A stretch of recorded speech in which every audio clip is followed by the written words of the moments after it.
제가 아마 주식 투자를 해서 이익을 얻기 위해서 투자를 했다면 지금쯤에서는 깡통을 차지 않았을까 이런 생각을 합니다.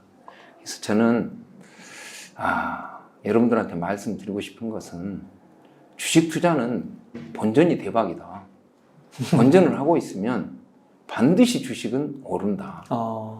또 그 왜 본전이 대박이냐고 하냐면 여러분들 맨날 테마 해갖고 주식시장이 이렇게 시세가 나는데 어느 날은 나팔바지가 유행하다가 어느 날은 쫄바지가 유행할 때가 있습니다. 그러니까 내 종목이 평생 본전할 것 같지만 기다리고 있으면 좀 지나면 내 종목이 시세상에 대유행을 할 때가 있어요. 그럴 때까지 본전하고 있으면 주식으로 대박을 얻는다. 이렇게 말씀드리면서 아마 수익률로 돈으로 따지자면 저는 재벌이 될 줄 알았어요. 워낙 주식 투자를 잘하니까. 근데 아마 수익률로 따지자면 과연 나를 따라올 사람이 누가 있을까 싶을 만큼 수익률을 내고 살아왔고 그 일례로 500만 원으로 주식 투자를 해서 21년간을 5식구가 잘 먹고 살았고 아파트는 대출 한 푼 없이 가지고 있고 또 주식 투자하고 있고 자녀가 셋인데 3명은 뭐 해외 유학까지 해서 다 보내고 그렇게 살았으니 뭐 원도 한도 없는 주식 투자 인생을 살아온 정상조입니다. 네. 그 지난번에 첫 출연에서부터 이제 그때가 2차 전지가 굉장히 분위기가 좋았을 텐데 네. 2차 전지보다는 이제 반도체 쪽 그리고 네. 삼성전자 이렇게 좀 중심으로 말씀해 주셨는데 그때 이후로 사실 진짜 적중을 하셨어요. 네. 삼성전자도 많이 오르고요. 네. 그런 게 아마 이렇게 단연간의 경험과 노하우가 들어가 있어서 딱 인사이트로 제시해 주신 게 아닌가 싶은데요. 우선은 주식 투자 좀 여쭙기 전에 한 가지 특이한 경력이 네. 시집을 쓰셨어요. 제가 시를 쓴 것은 아마 20살 때쯤 쓰기 시작했을 겁니다. 그래서 전라북도에 있는 문해연구라고 하는 개간지에서 1999년도에 신인문학상을 탔었고요. 신인문학상 타셨어요? 네. 또 이제 광주 예술인 총연합회에서 뭐 시 부분, 음악 부분, 미술 부분 이렇게 해서 1년에 그때 당시 한 사람씩 선정을 해서 상을 줬는데 그러니까 광주 예술인 총연합회로부터 제가 신인문학상을 그때 당시 1999년도에 탔습니다. 그리고 지금으로부터 한 15년 전에 첫 시집은 어찌 가는 길이라고 하는 시집을 냈었고 한 2년 된 것 같은데요. 아득한 손이라는 시집을 냈었습니다. 근데 제가 아득한 손이라고 하는 시집을 냈을 때는 이 시가 그렇게 잘 써져 있는지를 잘 몰랐습니다. 근데 읽을 때마다 이 시가 너무 잘 써져 있는 거예요. 그러다 보니까 더 열심히 써서 굉장히 다작을 한 거죠. 올 6월 달에 3번째 시집이 나오는데 지금 이제 편집이 거의 마감이 되고 아직 시집 제목은 정하지 않는 상태라서 6월 달쯤에 3번째 시집이 나옵니다. 오늘 6월 1일인데요. 그렇죠. 네. 오늘 이달 말 정도면 나옵니다. 그러시군요. 이 주식 투자와 시의 관계 같은 게 있나요? 그러니까 시는 주식 투자를 하면 돈을 엄청나게 벌 수밖에 없습니다. 그래요? 왜 그러냐면 시의 핵심이 두 가지가 있습니다. 하나는 역발상에서 생각하는 겁니다. 그러니까 어떤 미녀에 대해서 시를 쓴다면 미녀가 아름답다고 하면 아무도 감동을 하지 않습니다. 왜 저 여자는 추녀인지 막 써내려가다 보면 결국 그래서 저 여자는 아름답구나 이렇게 되는 거거든요. 시도 마찬가지입니다. 모두가 좋다고 하는 주식 들어가고 돈 뭡니까? 실적 좋은 주식 들어가라고 맨날 하는데 막상 들어가 보십시오. 실적 좋은 주식 다 주가에 반영돼 갖고 그날부터 떨어지기 시작합니다. 그래서 주식하고 시는 역발상에서 동일합니다.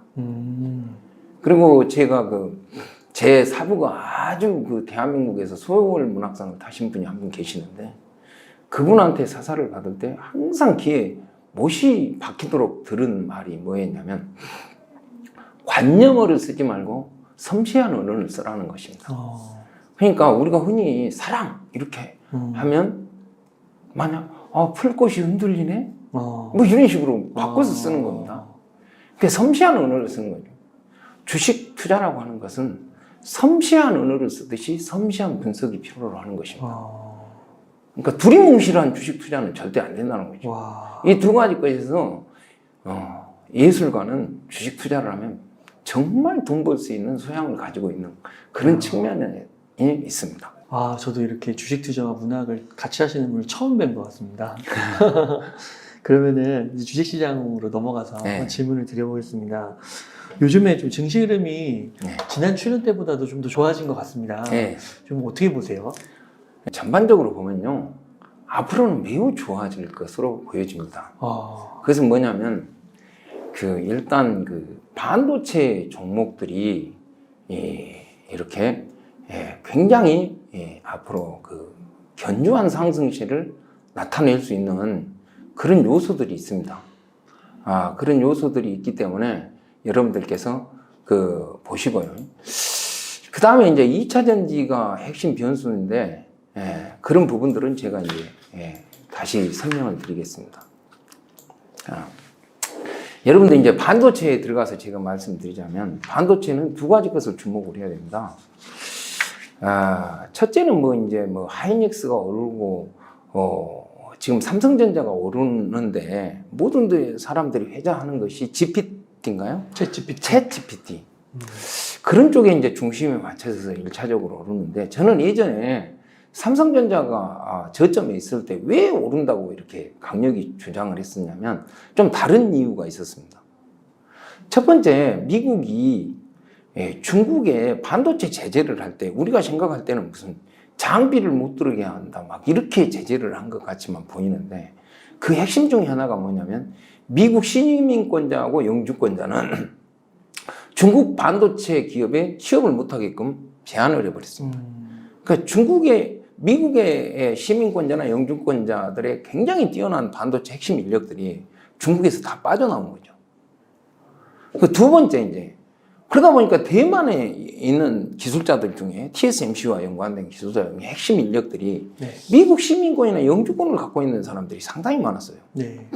그러니까 그 사람들이 또 다 빠져나와야 되겠죠. 그리고 그러면 또 미국에서 자기 국민들을 그렇게 했는데 실질적으로 중국에다가 반도체 기술을 다 가르쳐 준 데가 대만의 TSMC 아닙니까? 그러니까 대만의 TSMC에서도 중국 관련해 갖고 기술 유출 이런 걸로 사법 처리하는 사람들이 엄청나게 많이 생겨나고 그때 당시 대만에서 중국에 취업한 사람들이 3,000명이라고 하거든요. 그 엄청나게 빠져나와 버린 겁니다. 그러면 인력으로부터 자유로운 나라는 대한민국 아니겠어요? 반도체 인력으로부터. 그게 굉장히 큰 일단 호재입니다, 대한민국한테는. 두 번째는 뭐냐면 지금 현재 어찌됐든 간에 마이크로 테크놀로지를 중국에서 제재를 했습니다. 마이크로 테크놀로지를 제재를 했는데 1차적으로 아무리 미국에서 있지 않습니까? 그 공백을 대한민국에 메꾸지 말으라고 한다고 해서 어떤 것이 공백이고 어떤 반도체는 공백을 메꾸는 것이고 구분이 안 되는 거죠.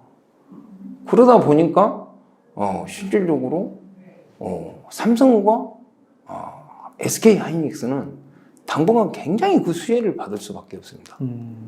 실질적으로 삼성전자는 시안에가 랜드프레시를 40% 생산하는 공장이고 또 하이닉스는 D램의 50% 비중을 차지하는 우시 공장이 있고 또 다른 인텔에서 인수한 거 있지 않습니까? 그 부분이 한 20% 정도를 차지한다고 하거든요. 하이닉스 랜드프레시에. 그러다 보니까 중국에서 생산하는 것을 중국에다 파는데 이게 도대체 몇 개 판지 어떻게 다 미국에서 검사해서 조사할 수는 없는 거 아니겠습니까? 그러니까 절대적인 수혜가 사실 삼성전자하고 SK 하이닉스에 있을 수밖에 없는 거죠. 그런 측면도 있고요. 그리고 이제 엔비디아 있지 않습니까? 엔비디아의 유일한 게 D램 반도체가 지금 이렇게 승인을 받은 기업이 SK 하이닉스입니다. 네. 그리고 이제 AMD에 이렇게 주로 납품하는 것이 삼성전자고. 네. 그런데 이제 지금 엔비디아의 입장에서는 미국 입장이죠, 사실은. 미국 입장에서는요. 아니, 끄떡만 하면은 그 TSMC 기술을 중국으로 어떻게든 뭐 이렇게 다 유출이 되니까 한계가 있는 거 아니겠습니까? 그러다 보니까 기존에 이제 그러니까 아까 이전에 그랬지 않습니까? 3나노까지는 어찌됐든 TSMC를 삼성전자가 이렇게 막 뭔가 이제 막 수율 경쟁에서 이겨버리기는 쉽지 않는데 이미 삼성전자의 그 수율이 어느 정도 맞춰져 가고 있다는 거죠. 맞춰져 가고 있으면은 미국에서는 최대한 삼성전자하고 이렇게 같이 발주를 할 수밖에 없어요. 엔비디아하고. 네. 그래서 어젯밤에 인텔 주식이 굉장히 올랐잖아요. 다 떨어지는데. 그러면 이제 앞으로 그러면 인텔 오른다. 그 이유는 뭐냐면 엔비디아에서 TSMC에 발주하는 거 삼성하고 인텔에다 같이 발주하겠다는 거거든요. 파운드리 쪽을. 그러면 이 엔비디아만 그렇게 하겠냐 이 말입니다. 이미 수율이 나오기 시작하는데. 그럼 다른 빅테크들도. 그러죠. 이게 이제 대만의 TSMC에다가 모든 것을 올인해서 의지할 수가 없어요. 그런 면에서 대한민국의 삼성전자하고 SK 하이닉스는 상당한 수혜가 있다는 거죠. 그렇군요. 그리고 그런 추세가 앞으로도 이어질 것이다. 제가 예전에 나왔을 때 했던 말이 그 70만 원 막 뭐 에코프로 이런 게 갔을 때 하는 말이 제가 그런 이야기였죠. 지금 아침에 굉장히 급등을 하는 것은 공매도가 최대한 때리기 위해서 그런다. 근데 삼성전자는 오르도 않고 내리도 않고 뭐 기껏 오르면 1% 오른다. 네. 그러면 어디다 투자할 것인가? 지금 1% 오른 삼성전자에다 투자해야 맞아요. 된다. 그런 이야기를 제가 했지 않습니까? 맞습니다. 왜냐하면 공매도 치는 사람들은 플러스 시켜놓고 때려버린다. 내가 그 이야기를 했는데 진짜 그렇게 됐지 않습니까? 그러면서 앞으로 만약 그 주가가 오르면 반대가 될 것이라고 이야기도 했었어요. 에코프로처럼 삼성전자가 올라가게 될 것이다. 그런 차트를 만들 것이다. 그러니까 그 차트의 초입입니다, 지금. 그 차트의 초입이고, 지금 사실 한번 하루 이틀 눌리고 있지만은, 저는 120분 차트를 이번에 분석을 해봤는데, 120분 차트에서 보면은, 삼성전자는 보조지표가 전고점을 아주 고점에서 전고점을 돌파하고, 또 이렇게, 전고점을 돌파한 상태에서, 주가가 조정을 받고 있습니다. 이것은 뭐냐면, 조정을 받다가 다시 상승한다는 것을 간접적으로 내포하고 있습니다. 왜냐하면 보조지표가 전고점 밑에서, 만약 조정을 받으면 좀 시간이 길어지거든요. 근데, 일단 120분 차트에서 하이닉스는 지금 현재 조정을 받고 있는데, 다이버전스가 나왔습니다. 다이버전스가 뭐냐면, 봉 차트는 이렇게 올라가는데 예전에 말했듯이 보조 지표는 밑으로 내려간다. 그럼 누군가는 팔고 있다. 그런 이제 왜냐하면 그 상승의 각도를 보면 삼성전자 각도보다 하이닉스 각도가 2배로 커요. 그러다 보니까 이제 좀 여기에서 어떻게 눌렸다 또 갈지는 모르지만 삼성전자보다는 좀 더 긴 조정 기간이 필요하지는 않을까 이렇게 생각을 합니다. 그렇지만 이미 반도체는 대세 상승 국면에 진입해 있다. 이렇게 말씀드리고 싶습니다. 몇몇 전문가분들은 뭐 한 8만 원은 무난하게 갈 것 같은데 뭐 9만 원, 10만 원은 어렵다. 저는 주식을 이야기할 때요. 오른다 하면은 그런 정도의 주식을 수익률이 날 것 같으면 애초에 이야기를 하지 않습니다. 그런가요? 그러죠. 아니 500만 원으로 21년을 먹고 사는 사람 입장에서 뭐 30% 수익률을 생각하고 만약 주식 투자를 했다. 마이너스 30% 금방 나버립니다. 300% 수익을 만약 생각하고 주식 투자한다. 그래서 겨우 먹는 게 30%인데 실질적으로 삼성전자가 실질적으로 지금 시가총액이 400한 몇십억 정도 되는데 기본적으로 보면은 500억 이상은 가야 되지 않겠습니까? 아, 500조. 500조 죄송합니다. 500조 이상. 이제 삼성전자가 있잖아요. 디스플레이 쪽에서도 강자가 됐으면 아마 지금보다 훨씬 더 주가가 많이 올라가 있을 겁니다. 왜 그런 거죠? 왜 그러냐면 지금 현재 전기차에도 다 디스플레이가 들어가잖아요. 그 이유가 뭐냐면 원래 그 LCD 있잖아요. LCD. 네, LCD. LCD가 왜 그 중국에다가 한국이 이렇게 다 내주게 됐냐면 옛날에 하이닉스 계열사에 있잖아요. LCD 회사가 있었어요. 그러니까 하이닉스가 부실해졌을 때 그것을 떼어내가지고 어떤 그냥 막 못 팔아서 헐값에 못 팔아서 그럴 때 그게 중국으로 넘어갔습니다. 중국 기업. 그래요. 기술이 다 그리 가버린 거예요. 그렇게 해서 LCD를 내줬습니다. 그렇구나. 그리고 OLED 투자를 그러니까 6세대까지는 삼성 디스플레이가 최고였습니다. 최고였어요. 근데 지금 여러분들이 아셔야 될 것이 뭐냐면 LG 디스플레이에서 지금 하고 있는 그 뭐 TV 있지 않습니까? 네. 그건 뭐냐면 WOLED입니다. 네. 그 OLED 플러스 뭐냐면 LCD입니다. 네. 왜냐하면 WOLED는요 화이트라고 하는 색깔이 들어가고요 컬러 필터가 들어가고 그게 이제 LCD의 특성입니다. 네. 그 다음에 백라이트 유닛이 들어갑니다. 그러니까 LCD하고 OLED를 합해놓았다 생각하면 됩니다. 네.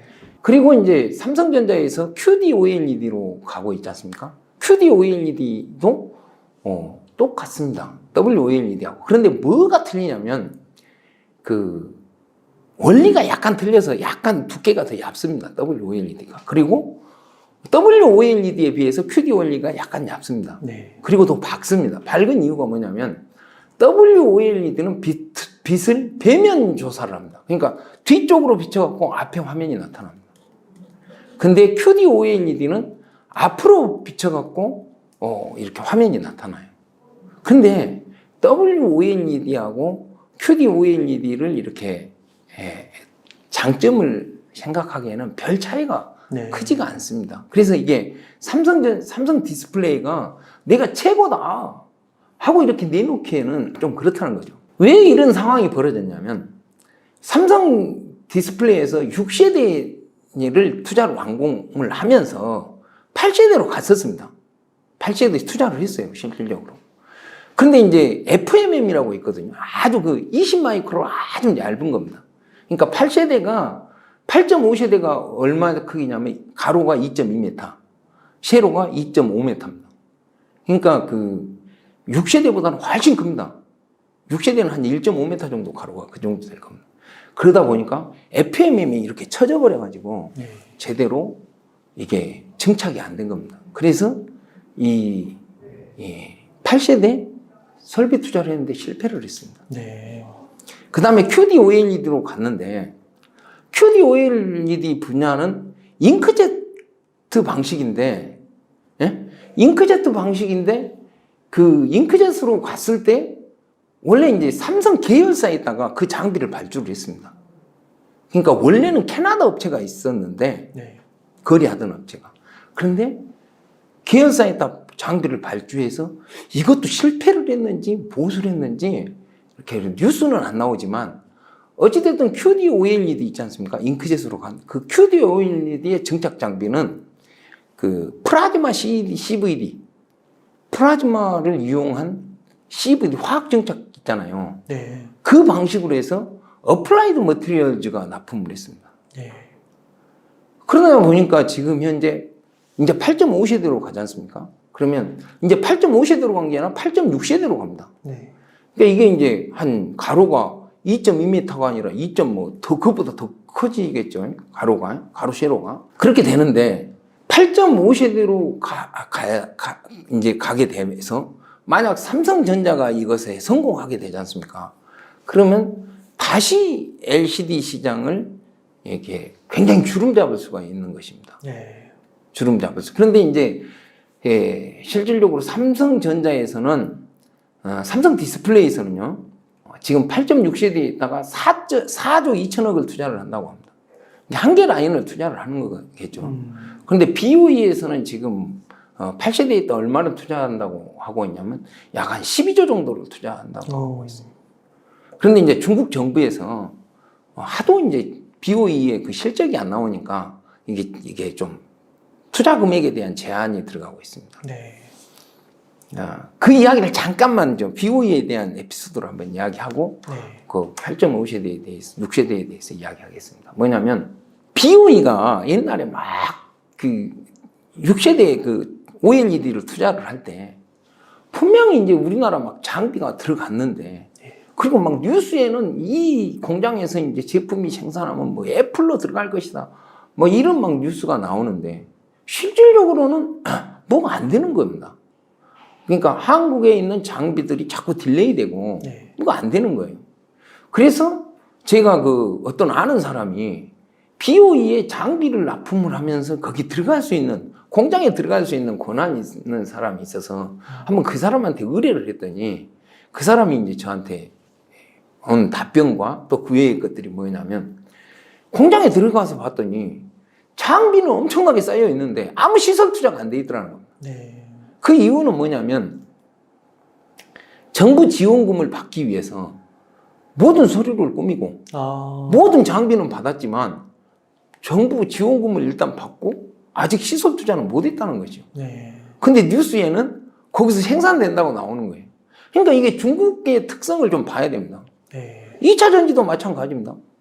어찌 보면. 네. 그런 뒤로 그러니까 BOE는 그 장비 가져다 놓은 걸로 계속 시설 투자를 할 거 아닙니까? 그런데 쌓여있는 장비 때문에 새로 발주를 안 하겠죠. 네.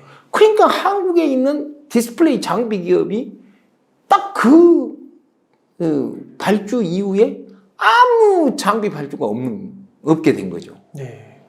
그러니까 이제 막 예전에는 엄청나게 실적을 냈는데 엄청나게 적자를 내는 그런 기업으로 전락한 겁니다. 그러니까 이 반도체 이번에 있지 않습니까? 뭡니까? 마이크론 네. 제재 때도 어떻게 만약 내가 중국 사람이면 어떻게 하겠어요? 제재하기 전에 미리서 반도체 엄청나게 확보해 놓겠죠. 네. 그러면은 그만큼 재고 소진이 삼성전자가 됐든 SK 하이닉스가 됐든 이렇게 굉장히 재고 소진이 이루어지지 않겠습니까? 네.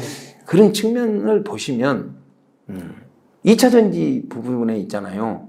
장비 투자도 지금 중국이 어떻게 하고 있는가? 네. 태강 이렇게 생각할 수 있는 거 아닙니까? 네. 한국은 일종의 이제 2차 전지의 이 장비를 막 뭐 선수 입장해갖고 뭐 이런 운동 경기라고 한번 생각해 보면 선수 입장하면은 개별 기업이 선수입니다. 근데 중국은 그렇지 않다는 거죠. 정부가 선수예요, 정부가. 그러다 보니까 LCD도 세계 1위를 빼앗기고 OLED도 지금 이제 BOE가 1등이거든요. 그렇게 빼앗긴 것입니다. 그런 부분을 한번 보시기 바랍니다. 그리고 이제 우리가 8.6세대 디스플레이를 갔을 때 아주 중요한 게 있습니다. 뭐냐면 증착 장비인데, 여러분들이 그 ASML의 그 반도체 노광 장비가 뭐 2,600억이 한 대 한 해 이런 말을 들어봤겠습니다. 네. 근데 이제 그 삼성전자에서 노광 장비를 어디다 이제 발주를 하려고 그랬냐면, 그러니까 이걸 한번 알아야 됩니다. 뭐냐면, 6세대까지는 FMM을 수평 증착합니다. 수평으로. 그런데 이제 8.6세대로 가면 수직 증착을 해야 됩니다. 이게 쳐져버리니까. 네. 그래서 원래는 어플라이드 머티리얼즈가 어디하고 협력을 하고 있냐면 재팬 디스플레이하고 협력을 하고 있어요. 네. 그래서 원래 어플라이드 머티리얼즈에서 재팬 디스플레이의 6세대 장비에 이 수직 증착 장비를 도입을 해서 디스플레이를 생산을 했어요. 그리고 중국에도 엄청나게 영업을 했습니다. 근데 이게 다 실패를 한 거예요. 네. 그래서 이제 재팬 디스플레이에다 다시 어플라이드 머티리얼에서 적용한 것이 뭐냐면 PECVD 증착 있잖아요. 네. 그게 뭐냐면 진공 상태에서 있잖아요. 그 플라즈마 상태를 만들면 이게 화학 증착이 이루어지는 겁니다. 그런 식으로 해서 성공을 했는지 이 앞에 그 어플라이드 머티리얼즈에서 재팬 디스플레이에 독점 계약을 못하게끔 삼성 디스플레이의 대표이사인가요? 그분이 만났거든요. 네. 그런데 이제 그런 유형입니다. 지금 현재 그 캐논 토키라고 일본 회사가 있는데 거기에다가 수지증착 개발을 의뢰를 하고 그리고 이제 공동 개발 계약을 체결을 하려고 하니까 캐논토키에서 거절을 했습니다. 왜 그러냐면 캐논토키는 BOE도 납품을 해야 되는데 이게 독점 납품권을 달라고 하니까 거절을 한 거죠. 그래서 이제 삼성 디스플레이는 누구하고 공동 개발을 하냐면 일본의 알박이라는 회사하고 공동 개발을 합니다. 근데 그 알박에서 요구하는 장비 한 대당 가격이 얼마냐면 8천억입니다. 아, 더 비싸네요. ASML보다. 그러죠. 네. 8천억이요. 그러니까 4도 2천억 투자 중에 8천억 빼면 얼마 남겠습니까? 네. 그 외에도 뭐 외국계 장비가 엄청 들어가겠죠. 그러고 보면은 지금 현재 또 이제 그 수직 정착을 하고 있지 않습니까? 옛날에는 그 FMM 같은 것을 막 이렇게 세정을 할 때 있잖아요. 양액 뭐 액체로 세정을 했는데 요즘에는 다 플라즈마로 세정을 해버리고 하니까 막 기술이 엄청나게 바꿔지는 겁니다, 지금 사실은. 근데 이제 여기에서 뭐냐면 아까 이야기 안 했잖아요. 지금 어떤 관점을 생각해 봐야 되냐면 알박에서 그 8.6세대의 증착 장비를 만들 때 PECVD로 갈 것인가? PEALD 방식, 반도체 방식 있잖아요. 이게 반도체 방식 아닙니까? 이렇게 갈 것인가가 굉장히 그 관점입니다. 관점. 근데 제가 최근에 이제 제가 예전부터 ST에 대해서 이야기를 했잖아요. 네.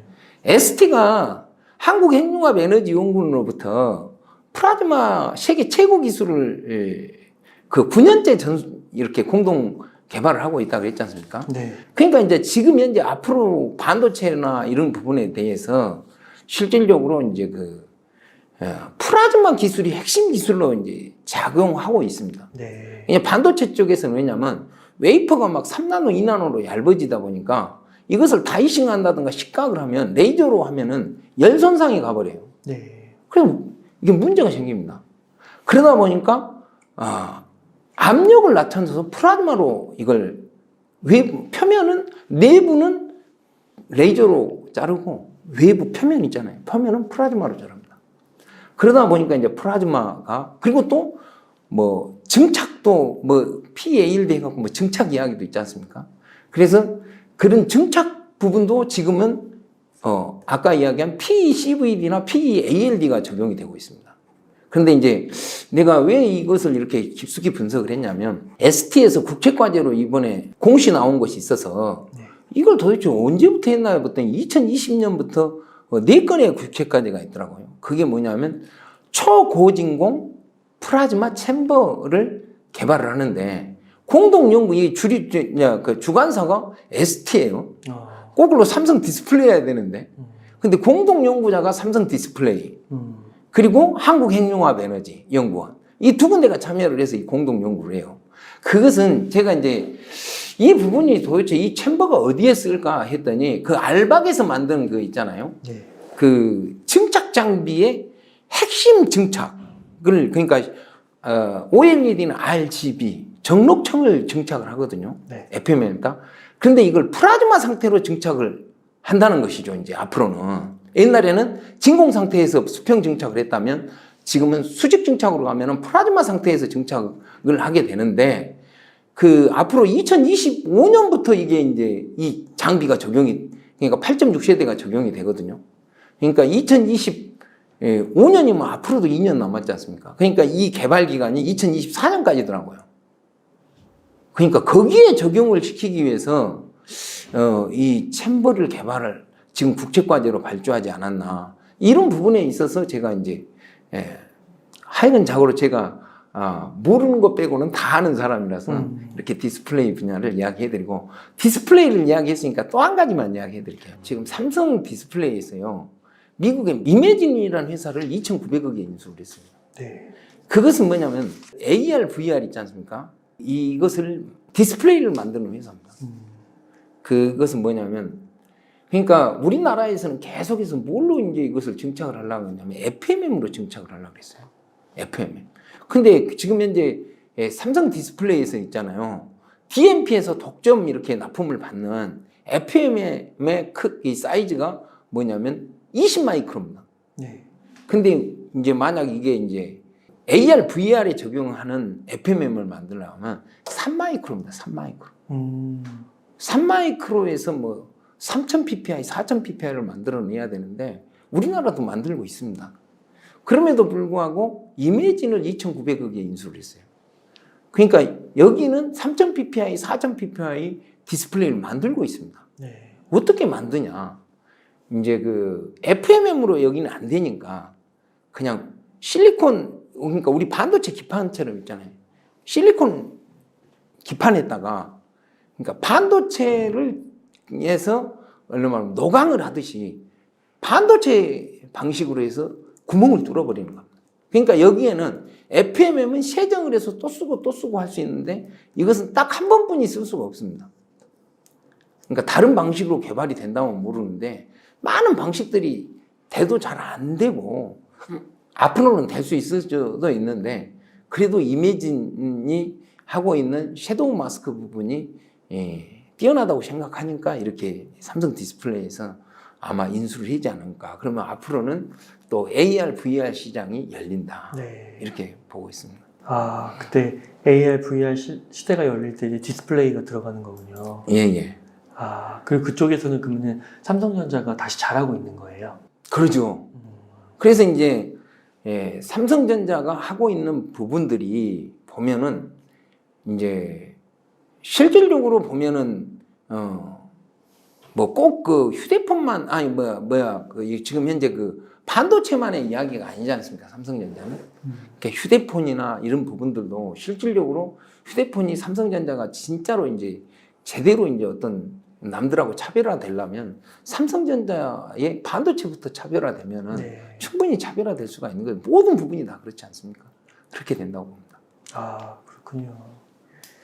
그러면은 지금은 이 반도체 삼성전자 이게 지금 400조 거의 500조 간 것 같은데 이게 막 1000조도 갈 수 있고 막 그렇게 되는 거예요? 야, 그런 것까지는 상상할 필요는 없는데 지금 현재 대만의 TSMC가 파운드리를 주도하기에는 네.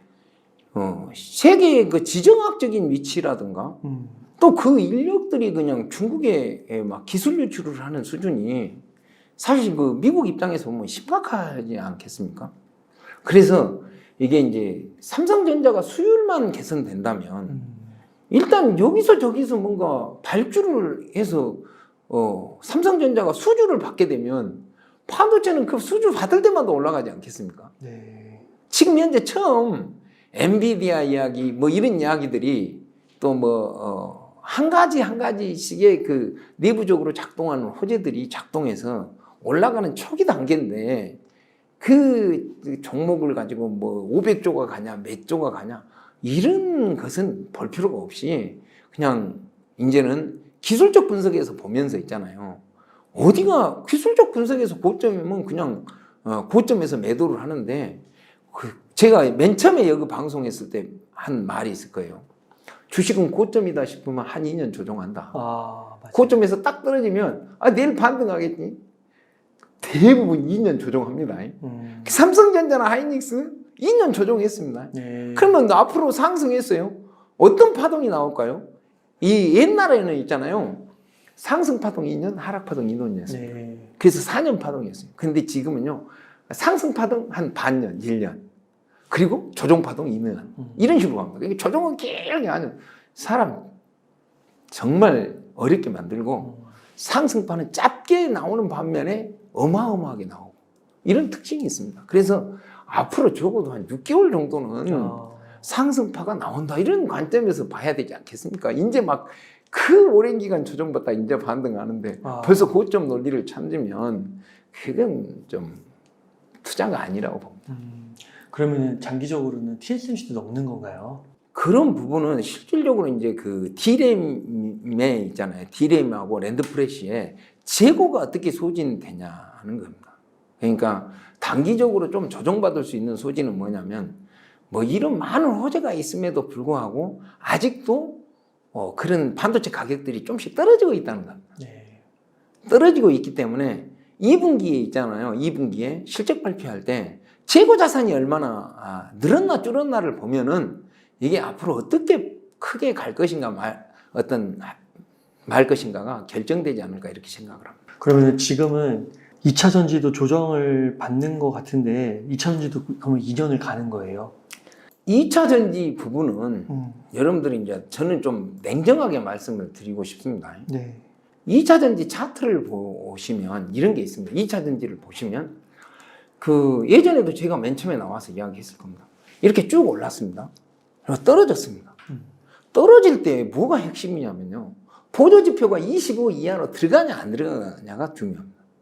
25 이하로만 안 들어간다면 네. 다시 굉장히 갈 수가 있습니다. 네. 근데 25 이하로 떨어졌어요.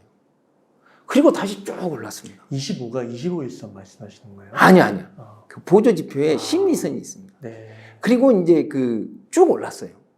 그리고 나서 다시 떨어졌습니다. 그래서 25 이하를 거의 일주일, 2주일 갔어요.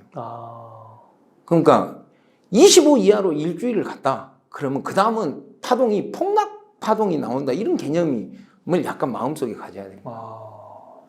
그리고 나서 조금 반등을 했습니다. 근데 반등을 하는데 외국계 매수가 들어오고도 있거든요. 네. 근데 실질적으로 우리 시장에서 지금 어떻게 되고 있냐면 여러분들 CFD 매수 이런 거 있죠. 그러면 진짜 그것을 움직이는 세력은 주식을 매도 칠 때 CFD 매수를 넣어놓고 칩니다. 네. 그럼 CFD 매매는 누가 대응을 합니까? 외국계에서 대응을 하니까 다 외국인 매수로 잡힙니다. 그리고 그 CFD 매매를 대행 매매해 주는 데는 한국의 한 3개 증권사가 대행 매매를 해줍니다. 그러니까 우리가 뭐 개인이 팔았냐, 외국이 샀냐, 이게 의미가 없는 거죠. 그러니까 이제 여러분들 만약 2차 전지가 막 여기서 한 2배 간다고 생각해 봅시다. 2배 간다는 가정을 한번 생각을 해봐요. 그리고 제 경험을 여기다 플러스 시켜서 말씀을 드리자면 그렇게 한 1, 2주일 동안 음선이 나왔지 않습니까? 그리고 나서 조금 반등을 했어요. 이게 정말 2배를 가더라도 이제 여기서부터 서서히 날마다 조금씩 하락을 시킨다고 만약 가정해 보십시오. 그러면 무슨 매도가 시작이 될까요? 신용 반대 매매가 나옵니다. 그럼 CFD 매수를 했던 외국계는 이거 이익 나냐 손해냐는 아무 의미 없습니다. 왜냐하면 이걸 가지고 계속 공매도를 쳤기 때문에. 그렇지 않습니까? 네. 공매도를 쳐서 이미 이익이 엄청나게 극대화되어 있는데 이거 그냥 때려버린다고 해서 뭐 이익이고 손해가 어디가 있겠냐고. 그러니까 이게 많이 하락시킬 필요도 없이 서서히 이렇게 조금씩 하락을 시키는 겁니다. 그럼 반대 매매가 점점 누적이 돼갖고 어느 순간에는 그냥 한꺼번에 반대 매매가 그냥 로스컷이 나올 수가 있어요. 그 다음에 파동에서 대세 상승으로 가냐가 보통 저의 경험입니다.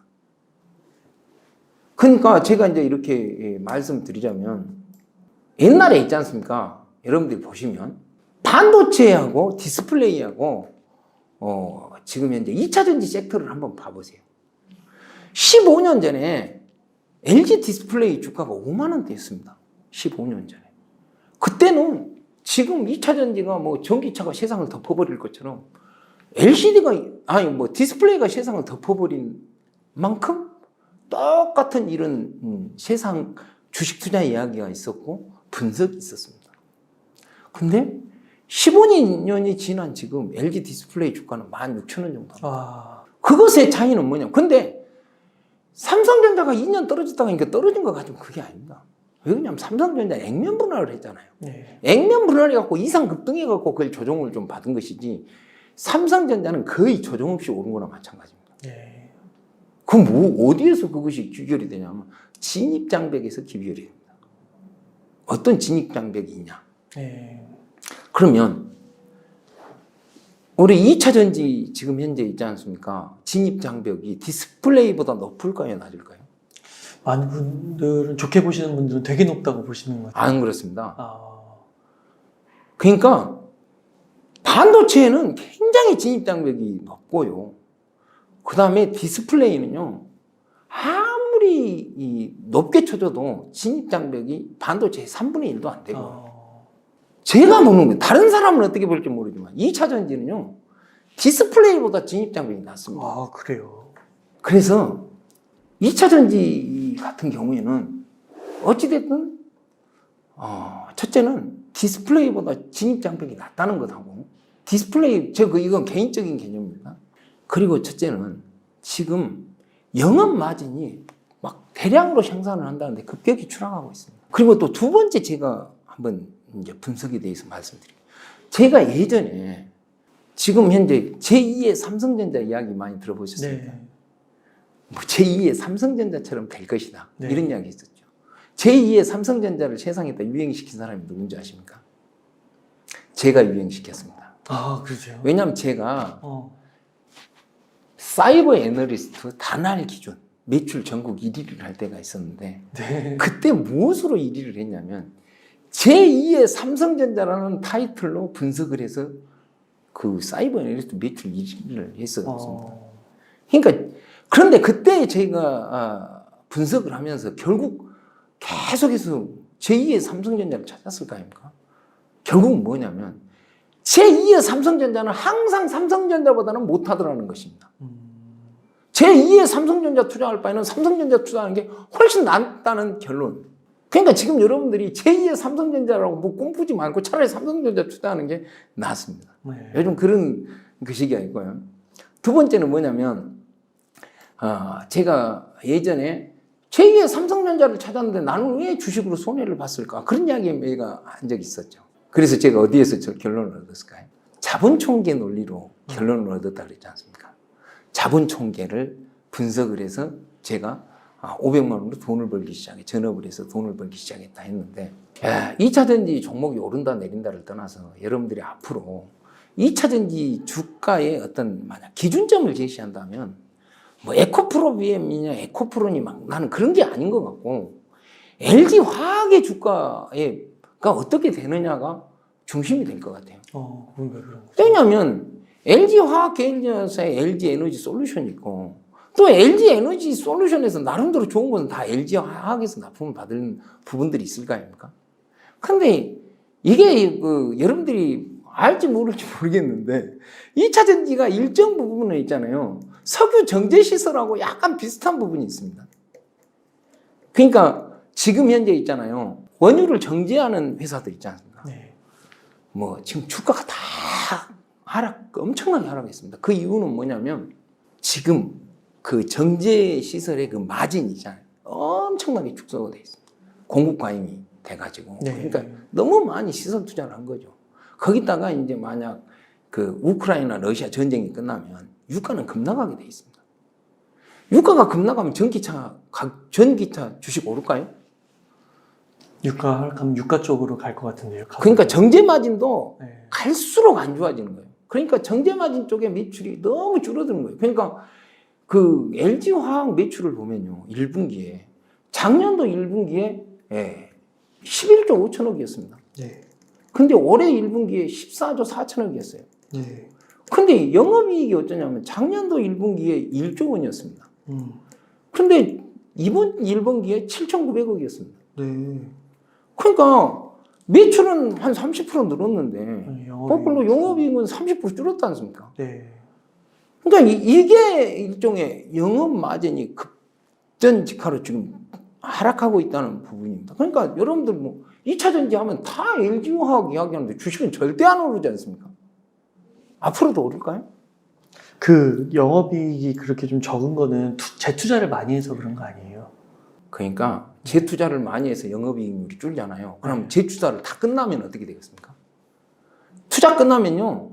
감가상각을 해야 됩니다. 어마어마한 감가상각을 해야 돼요. 네.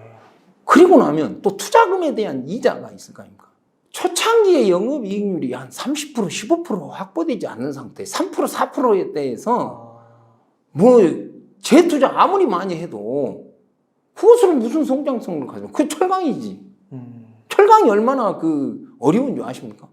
그 망간을 가지고 있잖아요. 옛날에 5% 미만의 순도 있잖아요. 그걸로 철강을 만들었습니다. 근데 2% 미만의 순도로 망간으로 철강을 만들어갖고 압연을 하면요. 자연 상태에서 깨져버려요. 그것을 깨지지 않게 세계 최초로 만든 데가 포스코 홀딩스입니다. 네. 그래서 그것이 2차 전지 있잖아요. 2차 전지는 최대한 한번 충전해서 많이 가야 차가 가벼워야 되잖아요. 그 외부 철강에다 그걸 적용을 한 겁니다. 왜냐하면 사고가 나도 그거 견뎌야 되고 하니까. 네. 얇으면서. 그러면 그 철강 산업은 뭐 진입장벽이 낮아서 철강 산업이겠습니까? 다들 그 정도의 진입 장벽은 있습니다. 제가 그 한 가지 있잖아요. 자본 총계로 이야기를 해드릴게요. 지금 현재 하이닉스 있지 않습니까? 네. 자본 총계가 몇 조인지 아십니까? 잘 모르겠습니다. 61조입니다. 네. 시가총액은 정확하게 분석 안 해봤는데 한 70조 됩니다. 네. 그럼 61조하고 시총하고 비슷비슷하죠? 네. 삼성전자는 자본 총계가 얼마인지 아십니까? 훨씬 클 것 같은데요. 350조입니다. 아. 360조인가? 360조 정도 될 겁니다. 네. 근데 지금 시가총액이 400조죠. 네. 그럼 뭐 아무리 뭐 그래봐야 뭐 비슷비슷하지 않습니까? 그렇죠. 에코프로가 지금 자본 총계가 얼마일까요? 1조 5천억입니다. 아. 그러면 에코프로 BM은 지금 현재 자본 총계가 1조 5천억. 그러니까 에코프로는 자본 총계가 2조 9천억. 시가총액이 14조. 그래도 그리고 엄청 차이는데요. 에코프로 BM은 자본 총계가 1조 5천억. 지금 시가총액이 22조. 그리고 여기가 지금 영업이익률이 5.3%가 기다 그랬죠. 네. 7점 몇 프로에서. 포스코 퓨처엠의 자본 총계가 얼마인지 아십니까? 여기는 2조 7천억입니다. 네. 시가총액이 25조. 지금 이제 올라서 더 될 겁니다. 뭐. 그리고 지금 LNF 자본 총계가 얼마인지 아십니까? LNF 자본 총계가 1조 2천억. 네. 시가총액이 얼마입니까? 10조. 와, 뭐 그냥 엄청 차이 나네요. 반도체에 비해서. 그렇죠. 네. 그 다음에 그 코스모 신소재 자본 총계가 얼마인지 아십니까? 2,500억. 500억. 시총은 5조 4천억. 와, 어마어마하네요. 20배네요, 여기는. 그러면 대주전자재료는 자본 총계가 얼마인지 아십니까? 1,180억. 시총은 얼마요? 1조 4천억. 그 다음에 다 10배, 20배네요. 그 다음에 그 나노 신소재 있잖아요. 네. 거기가 아마 자본 총계가 2천억 정도 될 겁니다. 시가총액이 1조 5천억. 그러면 무엇을 이야기하고자 하냐면 자본 총계가 회사 규모예요. 네. 자본 총계가 커야 투자를 할 수 있어요. 네. 근데 자본 총계가 없어. 빈털털인데 시가총액은 10배씩 가 있어. 이거는 그러면 다 빚내갖고 시설 투자를 해야 돼요. 근데 여러분, 진짜 아무리 떼돈을 벌어도 빚내갖고 막 시설 투자를 했는데 돈 잘 버는 회사 봤습니까? 근데 여러분들 봐봐요. 포스코 퓨처엠 같은 경우는 지금 현재 매출액이 1조 1천억인데 지금 1분기 있잖아요. 1조 1천억인데 영업이익이 200억입니다. LNF는 지금 현재 1분기 매출액이 1조 3천억인데 지금 현재 영업이익이 400억입니다. 그러면 자본 총계 논리로 봤을 때 앞으로 어떻게 되겠냐 이 말이에요. 그러면 중국보다 지금 현재 여기가 기술이 좋다고 확신할 수 있는 보장이 있습니까? 한 가지 말씀드릴게요. 지금 앞으로는 있잖아요. 하이 니켈로 에너지 밀도를 높인다. 이런 이야기 많이 들어봤죠. 울트라 하이니켈. 그러면 앞으로는 뭘로 이제 주행거리를 높이려고 할까요? 요즘에 보니까 음극재 쪽. 음극재 쪽에서 실리콘 음극재를 높이려고 하죠. 네. 그런데 포르쉐하고 있지 않습니까? 네. 투자하는 회사가 지금 현재 한 번 충전하면 1,300km를 이렇게 해서 하는데 그 회사, 포르쉐가 투자하는 회사 중에 있잖아요. 어떤 회사가 있냐면요. 실리콘 음극재를 해서 하는 그룹 14테크놀리지라는 회사가 있어요. 여기에서 지금 계획하고 있는 것이 주행거리가 1,300km입니다. 네, 엄청 포스에서 직접 투자해서 하는 데가. 네. 그 다음에 있잖아요. 빌 게이츠하고 BMW가 투자한 데가 있어요. 이 회사가 있잖아요. 미국의 스타트업인 아워 넥스트 에너지라고 온이라고 합니다. 온. 이 회사가 한 번 충전해서 1,000에서 1,200km를 가려고 하는데 뭐냐면 이것은 LFP 배터리입니다. 아, 진짜요? LFP 배터리인데 750km는 어떻게 하냐? 하이 망간을 씁니다. 그러면 빌 게이츠가 엄청나게 투자의 귀재 아닙니까? 네. 그 하이 망간을 써서 하고 250km는 LFP 배터리를 합니다. 그러면 하이 망간을 쓴다고 해서 700km가 나오겠습니까? 음극재의 어떤 조합이 있는 거죠. 음극재의 성능을 높이는 거죠. 뭔지는 모르는데 다 밝혀지진 않았지만. 그러면 지금 현재 머스크가 중국 반분에 있지 않습니까? 왜 하겠습니까? 중국의 상하이에가요 대규모 공장이 있습니다. 중국하고 미국이 불편한 것 같지만요, 미국은요 자국의 이익에는 반하지 않는 행동을 해요. 그렇잖아요. 네. 그렇다고 해서 그러니까 무역 거래량은 늘었다 그러더라고요. 그러니까 실질적으로 있잖아요. 러시아에서 있잖아요. 중국으로 있잖아요. 원유가 들어오지 않습니까? 그 원유 누가 사가겠어요? 미국에서 엄청 사갑니다. 아, 그래요? 그럼요. 일본하고 막 러시아하고 엄청 싸우는 거 같죠? 러시아에서 원유를 엄청 수입하는 나라가 어디입니까? 일본입니다. 뭐 어떤 뭐 이렇게 자국의 이익이라고 하면은 어떠한 것도 당합니다. 그래서 사실은 지금 우리가 긴장해야 될 것은 뭐냐면 중국에 있잖아요. 전기차 비아디인가요? 거기에서 만든 차 굉장히 좋습니다.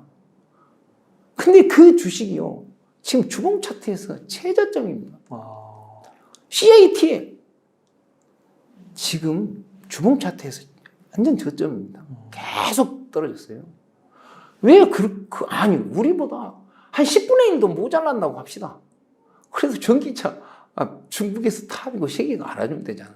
거기는 왜 계속 주가가 바닥으로 끼고 하락하다가 겨우 하루 이틀 지금 반등하고 있는데 왜 그러겠습니까? 그럼 우리나라는 막 여기에서 막 10배 가야만 그럼 맞는다는 논리가 과연 CATL이나 BYD에서 일단 찾아야 될 거 아닙니까? 그러면 왜 중국 전기차 쪽은 왜 이렇게 낮은 거죠? 1차적으로 이제 거기 이제 보조금을 없앴어요. 그런데 그 2차 전지 중에서 굉장히 중요한 것이 두 가지가 있습니다. 수소하고 있잖아요. 그 다음에 그러니까 수소도 나 깜짝 놀랐어요. AEM 방식이 있잖아요. PEM 방식하고 또 뭔 방식인데 그 장점을 따갖고 하는 것이 AEM 방식의 수소를 만드는 거거든요. 근데 AEM 방식의 수소를 만드는데, 그래서 제가 ST를 분석하니까 잘 알잖아요. 근데 그 국책과제에 그 수소를 만드는 담당하는 것은 ST고, 수소 탱크를 만드는 것은 GTC거든요. 근데 그 국책과제를 읽어보니까 뭐라고 나오냐면, 심야 전력으로 수소를 만든다는 거예요. 심야 전력으로. 그러면 무슨 말이냐면 요즘 원전 수소 그러잖아요. 원전 전기 남는 걸로 수소를 만들겠다는 거예요. 그거하고 똑같은 거예요. 그 수소 에너지하고. 여러분들 이퓨얼이라고 아시죠? 네. 이퓨얼이 뭔지 아십니까? 이퓨얼은 뭐냐면요, 그린 수소에다가 저 공기 중에 있는 CO2하고 질소를 혼합해서 만드는 것이 이퓨얼입니다. 근데 독일 같은 데서는요, 이미 무슨 화력 발전이다, 뭐 이런데, 뭐 제초소다 이런 데 있잖아요. 그 굴뚝에다가 전부 CO2를 포집하는 장치를 만들어갖고 그것을 어디다 매장을 시키냐면 지하에다 구멍을 뚫어갖고 지하 깊숙이에다 압력으로 밀어넣어갖고 그걸 저장해버려갖고 탄소 배출권을 얼마나면 팔아서 수익을 냅니다. 그러면 CO2 포집하겠습니까? 이미 막 포집되는 CO2가 엄청 많겠죠. 그리고 미국에서 지금 현재 그 그린 수소를 하는 데 있잖아요. 블루 수소하고 차이가 많지 않습니까? 그래서 1kg을 그린 수소를 만드는데 $3씩 보조금을 줍니다. 그러면 그린 수소하고 블루 수소 차이가 별로 안 나요. 그렇지 않습니까? 그런데 이제 그 대형 트럭이나 버스나 뭐 전기차는 어찌됐든 간에 보면은 전기차는 장점이 많습니다. 전기로 가는 것이. 소음도 그렇고 또 전기차가 무게가 한 400kg 정도 더 나가는데 전기차라고 하는 게 무게가 많이 나면 쫙 깔리는 느낌 있잖아요. 그러니까 승차감이 엄청 좋은가 봐요. 그런 부분 때문인지 몰라도 수소차나 이런 것들이 절대 따라갈 수 없는 부분이 있어요. 그런데 이퓨얼의 가격이 엄청 비싸거든요. 그런데 그 이퓨얼이 이제 앞으로 사용하게끔 됐다는 것은 뭐냐면, 그걸 독일이 주장해서 이제 사용하게 됐는데, 앞으로 내연기관차가 그대로 상당히 많은 퍼센트는 내연기관차로 간다는 것이죠. 그대로 남는다. 왜냐하면 첫째는 이게 지금 현재 이라크하고 러시아하고 우크라이나 전쟁이 있잖아요. 네.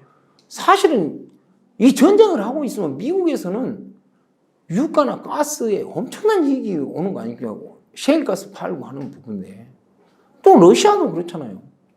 왜 사우디아라비아가 러시아 편을 듭니까?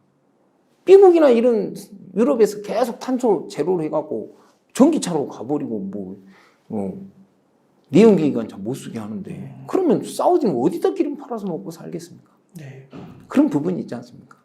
그러니까 사실은 러시아하고 우크라이나하고 전쟁이 끝나면 그럼 전후복구 뭘로 합니까? 양쪽 나라에서 다 기름 파갖고 팔아갖고 뭔 자원 팔아갖고 해야 될 거 아닙니까?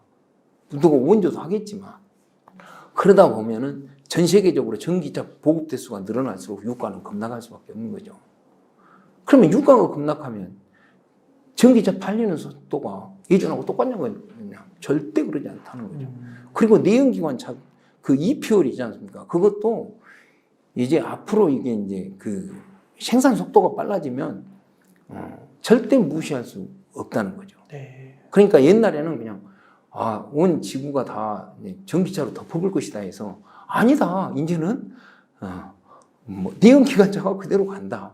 또 수소가 일정 부분 감당한다. 이런 부분에서 실질적으로는 세상에 전 세계적으로 많은 변화가 있는 거죠. 아, 그렇군요. 그 2차 전지를 들으시는 시청자님들끼리 좀 헷갈리실 것 같아요. 그러니까 또 2차 전지를 또 되게 긍정적으로 보는 시각에서의 정보와 또 그렇지 않은 정보 이 두 가지를 놓고 뭔가 전문적인 그걸 판단할 수 있는 그런 능력이 있어야 될 것 같거든요. 주식은 있잖아요.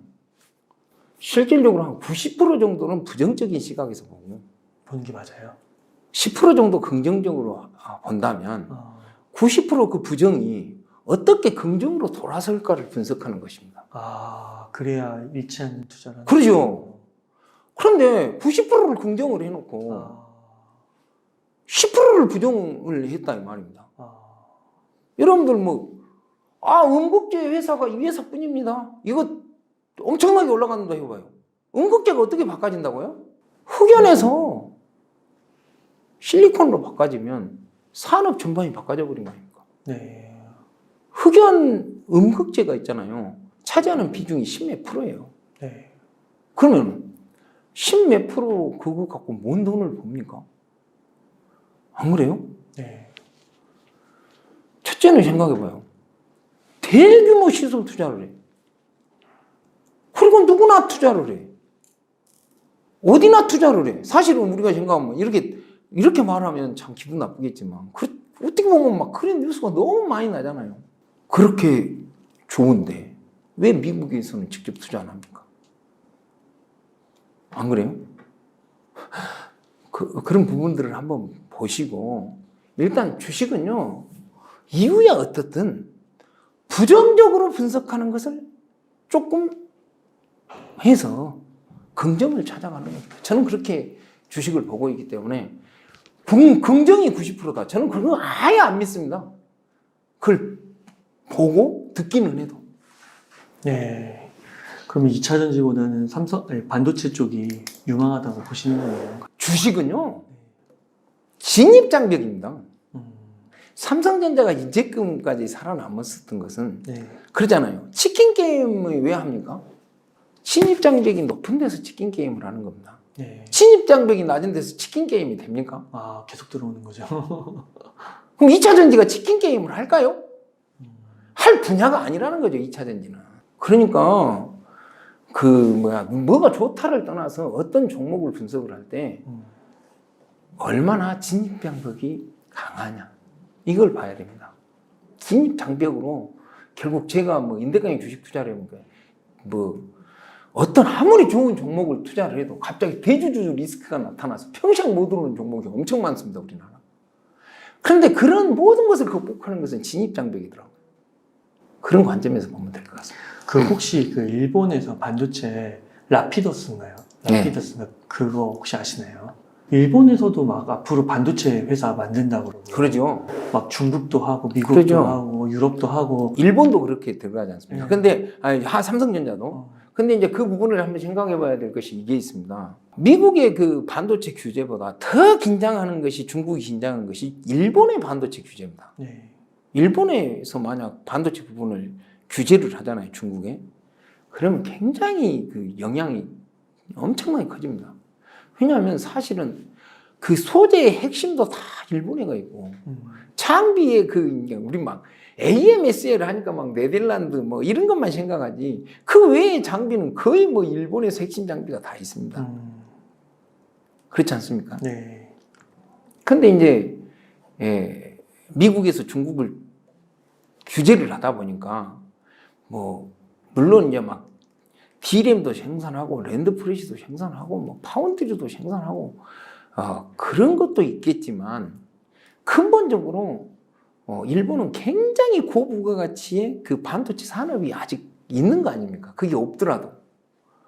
그래서 그런 특성화되는 쪽으로 이렇게 발전해 가지 않을까.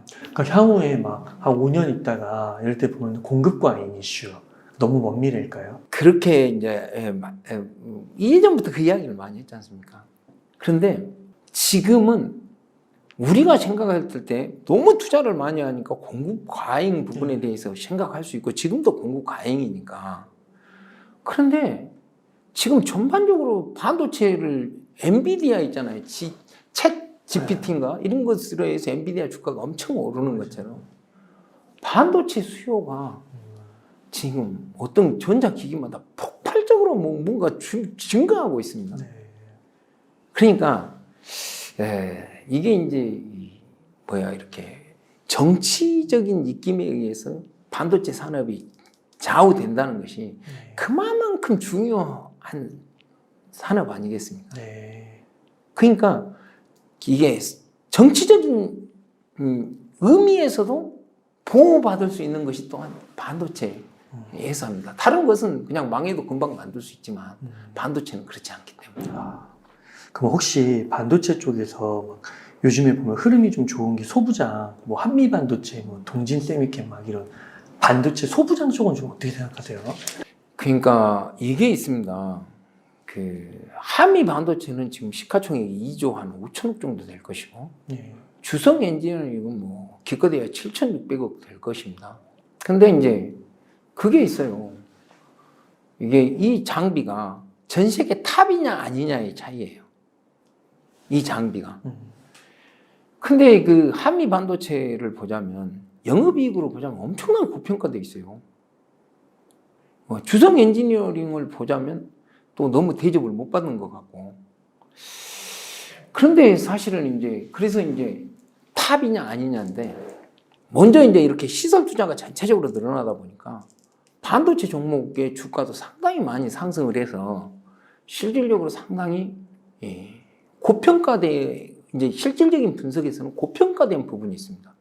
그래서 장비 쪽은 일정 부분 매도 많이 오른 종목 있잖아요. 막 몇 배씩 간 것은 매도해야 되지 않는가 저는 이렇게 생각을 하고요.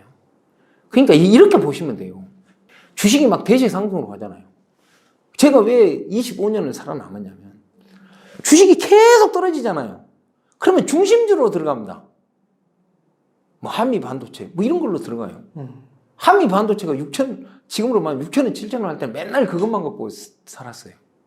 네? 그리고 쭉 올라가잖아요. 그럼 그런 주도주를 다 팝니다. 그리고 저 바닥에서 아직 안 오른 소외주들 있잖아요. 그걸 삽니다. 그렇게 해서 이렇게 왜 그러냐면 주식은 본전이 대박이라고 했잖아요. 많이 오르는 것은 또 급나갈 수도 있거든요. 그래서 저 밑에 바닥에 있는 주식은 뭐 워낙에 저평가돼 있으니까 뭐 그렇게 급나갈 이유가 없잖아요. 그래서 그런 측면에서 보자면 저라면 매도 관점으로 본다. 왜 그러냐면 굉장히 중요한 것이 우리나라는 반도체 장비가 삼성전자에서 쓰냐 안 쓰냐입니다. 근데 삼성전자하고 뭔 약간 적대적 관계가 되면요. 삼성전자는 그 회사에서 어떤 반도체 장비를 만들어도 안 씁니다. 딱 두 군데를 안 써요, 삼성이. 한미 반도체하고 주성 엔지니어링. 그래요. 그렇다는 것은 뭔 말이에요? 그 장비 없어도 삼성전자 잘 돌아가고 있다는 거예요. 그러면 그 장비는 무슨 장비예요? 범용 장비라는 겁니다. 우리가 봤을 때는 뭐 대단한 장비지만 삼성전자가 그 장비 없이도 잘 돌아가는데 범용 장비라는 소리 아니겠습니까? 네, 그런 면에서 볼 때 삼성전자는 아직도 좀 저평가 국면에 있는 거라고 보시는 거고요. 저평가가 아니라 네. 상승의 이렇게 긴 시세 흐름에서 중간에 눌리고 있는 그런 정도의 관점으로 보면 되겠죠. 그러면 한 가지 그 매크로 좀 이 거시경제 다루시는 분 말씀을 좀 들어보면은 미국에 그 하반기에 예를 들어 경기 침체가 온다는 거예요. 그 뭐 이제 실업률도 좀 늘어나고 소비도 줄고 그러면서 경기 침체가 오고 내년에도 뭐 GDP 그 연평균 상승률이 뭐 1% 언저리? 그러니까 더 줄어든다고 하더라고요. 다른 나라는 올라가는데. 그러니까 그런 거 봤을 때 미국이 안 좋으면 우리나라 주가도 좋지 않을 수밖에 없지 않느냐. 그것은 이렇게 생각해요. 그러니까 네. 미국의 금리가 뭐 1%다. 그럴 때 보면은 네. 우리나라에도 막 달러 이자 놓고 다니는 사람 있잖아요. 네. 사채 이자. 네. 지금 5.25%면 사채 이자인 겁니다. 사채 이자. 네, 사채이자. 그때 시점에서 보자면 어. 여기서 또 0.25% 올려갖고 뭐 5.5%가 된다 그러면 네. 0.25%가 하지만 그게 사채가 되는 겁니다. 어찌 보면. 네. 그러니까 금리로 보자면 지금 5.25%가 굉장히 위험한 금리 수준이죠. 네. 뭐 6% 된다, 7% 된다 그러면 이제 막 기업 도산하는 기업도 엄청 많이 네. 생겨날 거 아닙니까? 한계점에 도달해서. 그런데 그 틈바구니에서 제가 우리나라 뭐 2차 전지에 대해서 약간 부정적인 이야기는 했지만 왜냐하면 투자하는 데는 부정적인 이야기를 많이 듣는 것이 좋으니까 네. 그렇긴 하지만은 우리는 반도체가 있고요. 그 다음에 2차 전지라고 하는 전혀 이상한 뭐 우리가 기대하지 않았던 사람이 엄청나게 커가고 있는 거예요. 그러니까 우리나라의 그 관점에서 보자면 미국의 어떠한 불경기도 견딜 수 있는 산업 구조가 돼 있다.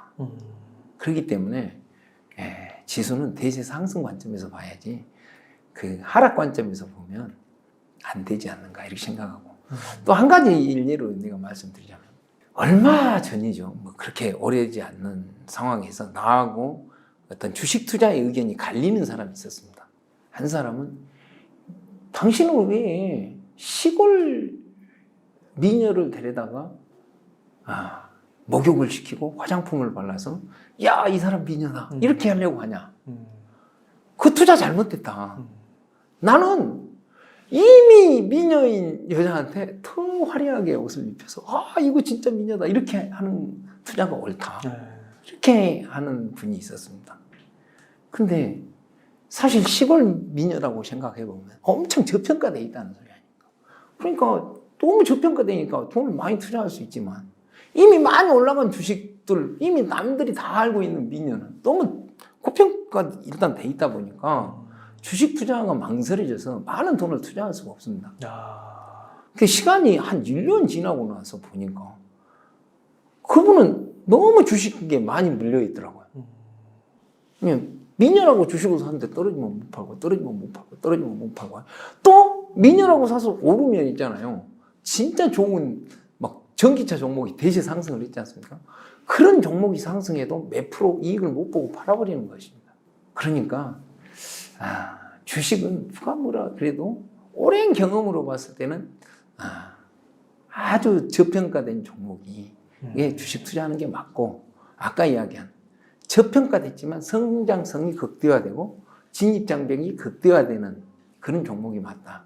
그래서 지금부터는 이제 제가 ST에 대해서 한번 말씀드려보겠습니다. 네. 근데 여기서 진짜 말씀을 듣다가 좀 생각이 드는 게 불과 한두 달 전에 처음 정상조 작가님 만났을 때는 2차 전지가 너무 대세였고 진짜 반도체가 너무 안 좋아서 유튜브 조회수로 봤을 때도 반도체 삼성전자 하면 조회수가 많이 나왔고 2차 전지 하면 되게 높았거든요. 근데 불과 한 달 정도 지나서 지금은 그래도 아직도 2차 전지가 조금은 대세인 것 같은데 반도체가 많이 올라와서 이 갭이 약간 줄어든 것 같아요. 그럼 왜 그럴까요? 주가가 올라와서. 아니요. 그 이유가 딱 하나 있습니다. 그러니까 주식의 핵심은 뭐냐면 투명성이고 건전성입니다. 뭐냐면 2차 전지는 광물이 어쩌고 리튬이 어쩌고 이런 이야기들이 있습니다. 근데 사실은 그게 굉장히 막 얼른 보면은 막 진입장벽이 포장돼서 그렇지 그렇게 별것 아닌 부분이 있습니다. 또 제가 그 광산 개발에 대해서 이야기를 한번 해드릴까요? 오랜 경험이 있으니까. 옛날에 노무현 대통령이 처음으로 중앙아시아를 방문을 했습니다. 네. 그때 말을 하자면 우리은행에서 PFD 대출을 해줬어요. 그러니까 중앙아시아 막 몽골부터 저기 카자흐스탄 뭐 어디까지 막 다 갈 때 그때 거기에 무슨 투자를 한다 그러면 우리은행에서 뭐 몇 조 원을 이렇게 PFD 대출을 해줬습니다. 그러니까 그때 광산 개발 붐이 엄청 불었죠. 그때 모 기업이 카자흐스탄에서 정유 산업에 뛰어들었습니다. 그때 막 상한가를 갔어요. 그래가지고 나중에 엄청난 정유가 발견됐다고 그랬어요. 그런데 발견됐다고 할 때는 막 상한가가 갔는데 계속 주식이 떨어진 거예요. 그래서 왜 주식이 떨어질까 하고 궁금해갖고 뉴스를 다 점검해보니까 뭐냐, 마피아들이 있어가지고 그러니까 정유를 개발하는데 전부 다 완전 무장하고 개발을 하고 있는 거야. 그리고 또 이게 카자흐스탄은 정유가 나가는 창구가 카스피해 아닙니까? 그러니까 이걸 생산을 하면 파이프를 아니면 나갈 수가 없고 탱크에 담아갖고 트럭에다가 있잖아 갖고 간다. 그럼 하루하루 정유 가격이 틀릴까요? 맞을까요? 틀리겠죠. 근데 직원이 가서 100원 받고 팔았다, 1000원 받고 팔았다, 뭘 믿을겠어요? 대기업에서 그렇게 해서 장사할 수 있겠어요? 그 대기업의 주가가 그때 주가보다 지금도 낮습니다. 몇십 년입니까? 그렇잖아요. 그 다음에 또 한 번, 모 기업이 알마티에다가 아파트 부지를 PF 대출로 인수를 했습니다. 그래가지고 그 누가 이제냐면 법무부 장관 아들하고 연관이 돼서 했습니다. 근데 법무부 장관이 물러나니까 아무것도 안 되는 거예요. 그래서 진짜 수천억에 들어가고 그 땅을 샀는데 이자만 수천억 물었다고 보면 돼요. 망했습니다. 그래서 또 그 다음에 제가 있잖아요. 제가 선교를 하다 보니까 네, 진짜 다양한 사례도 정말 많이 그런 나라에 가서 일을 하는 사람을 많이 알 거 아닙니까? 그러니까 카자흐스탄의 잠빌강구라고 고속도로 공사를 하는 사람이 갔어요. 제가 아는 사람이. 그래서 이제 우리나라 건설 회사에 그 사람이 이제 통역도 하고 러시아도 하고 카자흐스탄 언어도 하고 다 하니까 그 중심에서 그거 한 겁니다. 그래서 제가 어느 시점에서 물어봤어요. 그런 나라는 맨 뇌물만 줘야 되는 나라인데 도대체 뇌물이 얼마나 들어가냐? 그러니까 그 사람 답변이 뇌물이 매출액의 47%가 들어간다. 저는요, 선교를 하고 돌아다녀서 내가 타지키스탄에서 직접 마피아를 만나봤습니다. 거기는요, 그런 나라에서 그 마피아는요, 원래 대통령들이 다 마피아 출신들입니다. 그래서 겉보기에는 안전해 보이지만 전혀 보호받지 못합니다. 또 두 번째는 가서 보면 러시아 사람하고 중국 사람은 굉장히 대접을 받습니다. 그러니까 우리나라 사람이 가면은 어떤 경제는 우리가 약간의 태국 비슷할지 몰라도 어떤 때문에 그러는지 모르겠지만 중국이나 러시아 사람은 함부로 못 건넌다. 근데 한국 사람은 가고 뭐 조금 자기들 이익하고 부합 안 되면 추방시켜버립니다. 우즈베키스탄에 의료기기를 수십억 납품한 사람이 종합병원에도 납품했어요. 돈 받으려고 하니까 이 사람 추방시켜버립니다. 이 사람은 선교고 뭐고 아무것도 안 하는 사람인데 선교사라고 혐의를 해갖고 추방시켜버려요. 그럼 어떻게 되겠어요? 망하는 거죠. 망하는 거죠. 이렇게 대통령이 차를 타고 가다가 저게 내가 신변안전에 위협이 있다고 그러면 저거 없이 가게가 그냥 없어져 잔디 깔려버립니다.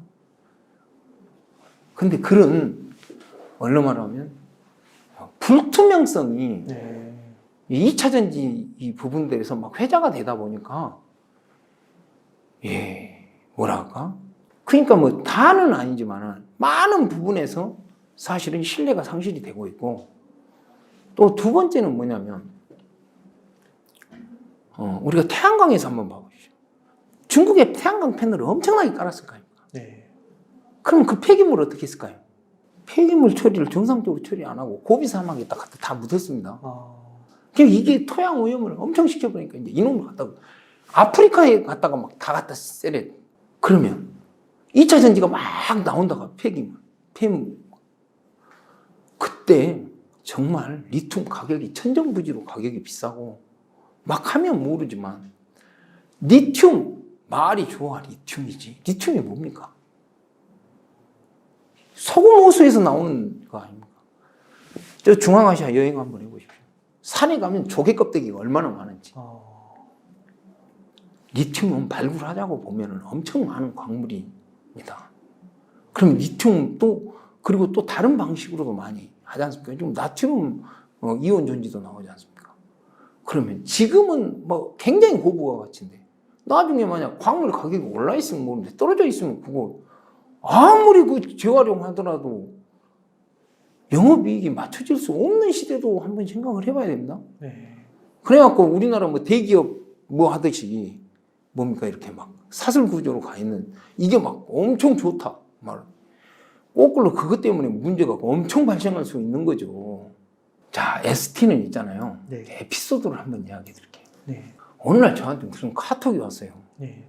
이렇게 활동을 해서 왔는지 몰라도. 뭐라고 하냐면 D2 성공. 하이닉스의 항으로 개발을 했는데 삼성전자가 먼저 달라고 한다. 이렇게 되어 있는 거예요. 그 말을 해석을 못했어요, 제가. 제가 어젠가 해석을 해서 제가 말씀을 드렸습니다. 고압수소 어닐링 장비에 대해서 말씀을 드려보겠습니다. 왜냐하면 ST가 고압수소 어닐링 장비를 개발을 하고 있습니다. 네. 근데 카톡 그것이 부정확했는데 사실인 것 같더라고요. 뭐냐면 D2라고 하는 것은 중수소를 이야기하는 겁니다.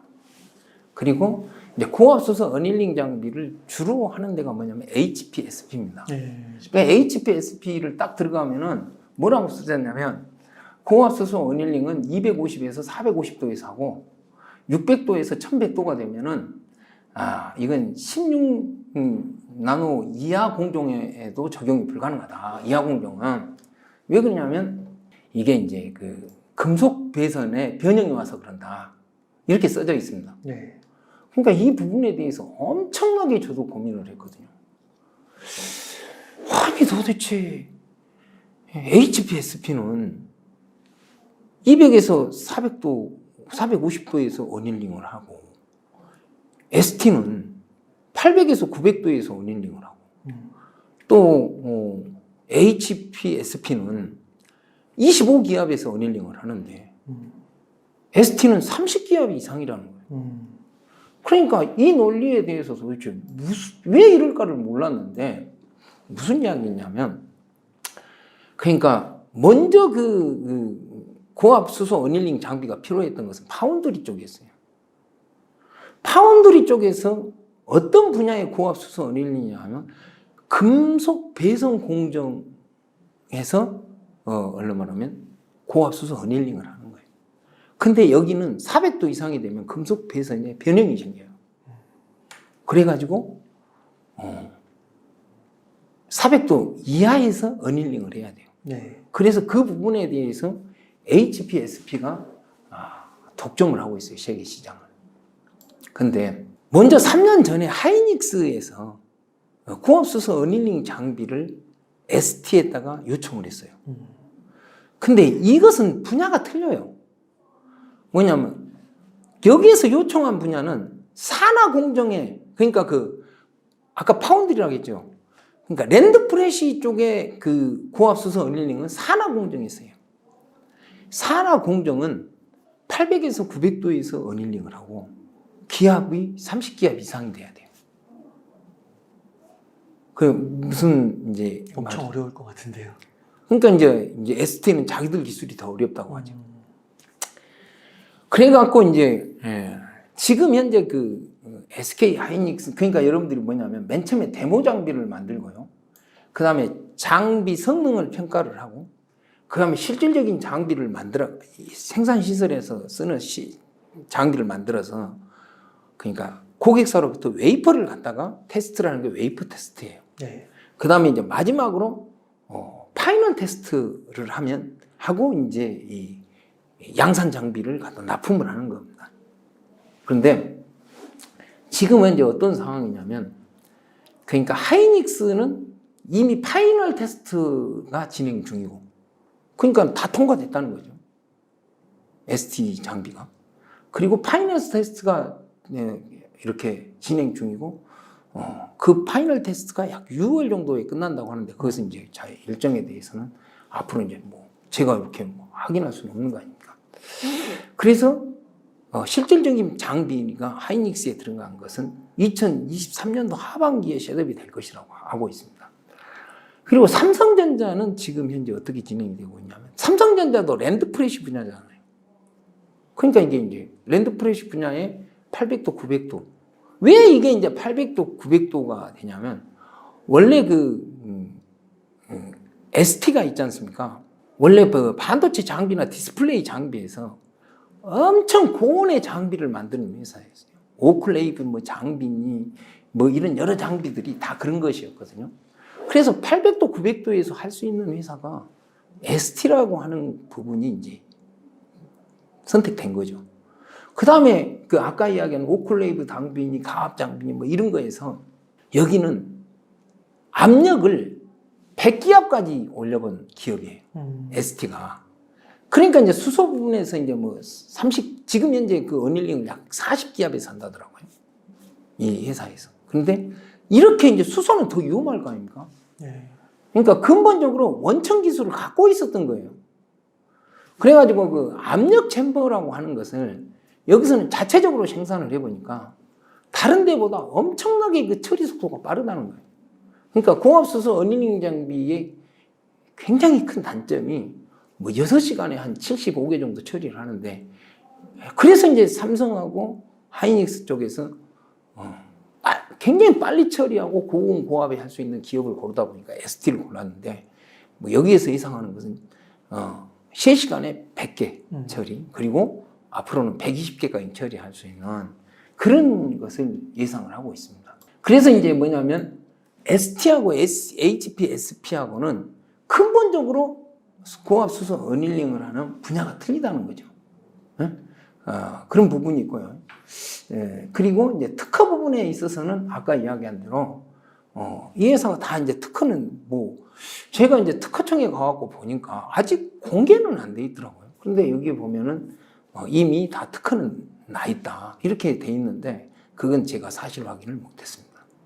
그래서 이제 이렇게 보면은 삼성전자가 실질적으로 이 고압수소 어닐링을 할 때 그냥 한 게 아니라 ST하고 공동 개발 계약을 체결하고 있다는 거예요. 네. 그러니까 지금 현재, 그런데 이제 앞으로 이제 랜드프레시만 지금 하고 있지 않습니까? 이것도 완성하기 힘든 거 아니겠어요? 그런데 랜드프레시하고 D램 있지 않습니까? 부분의 그 수소 어닐링은 유사하다. 그러니까 이런 거겠죠. 반도체가 초미세 공정이 파운드리로부터 시작해서 그 다음에 랜드프레시에 적용되고 그 다음에 D램에 적용되는데, 지금 현재 랜드프레시에 적용하려고 보니까 압력과 온도가 전혀 틀린 기술이 필요해서 지금 삼성전자하고 하이닉스의 고압 수소 어닐링은 ST가 이렇게 계약해서 하고 있고, D램 쪽도 랜드프레시하고 유사하기 때문에 그 다음은 어떻게 될지는 잘 모르겠다. 그러면 HPSP는요 아직 랜드로는 못 간 거예요? 그건 모르는데, 아니 삼성이 공동 개발 계약을 체결했는데 그건 뭐 서로 독점을 서로 하자고 하니까 공동 개발 계약이라는 것이, 삼성은 원래 그 계약을 공동 개발, 아까 이야기한 알박이나 이런 공동 개발 계약이 서로 독점적인 요소가 있을 때 하는 거거든요. 그러면은 일단 그것이야 뭐 그 회사의 일은 잘 모르지만 또 이제 그 회사를 다 알지는 못한 거 아닙니까? ST에 집중해서 분석하다 보니까 또 듣기에 따라서는 또 HPSP 뭐 주주들이 속상할 수 있는데, HPSP는 주가 흐름이 괜찮더라고요 최근. 근데 네. 이제 좀 제가 이렇게 좀 또 부정적인 이야기를 네. 원래 한미 반도체 있잖아요. 네. 창업자는 주가에 굉장히 부정적이었습니다. 원래. 그리고 그 원래 그 한미 반도체에서 장비를 삼성전자에 납품을 했는데 그 계열사인 세메스에서 똑같은 장비를 만든 거예요. 그래갖고 특허 소송을 걸었어요. 그래가지고 세메스가 패소했어요. 그러다 보니까 삼성전자하고 아예 갈라선 겁니다. 그리고 나서 창업자가 지금 이제 아들이 지금 경영하고 있습니다. 창업자는 어떻게 됐는지 모르겠는데 아들이 경영을 하고 있는데, 그러니까 아들이 경영을 하면서부터 한미 반도체 주가가 3천 몇백 원짜리가 2만 몇천 원 하고 있으니까 아들은 굉장히 주가 친화적입니다. 근데 지금 현재 HPSP의 그 10% 지분을 갖고 있는 게 한미 반도체고, 또 그 한미 반도체 그 아들 대주주 있잖아요. 그 사람이 또 10% 갖고 있거든요.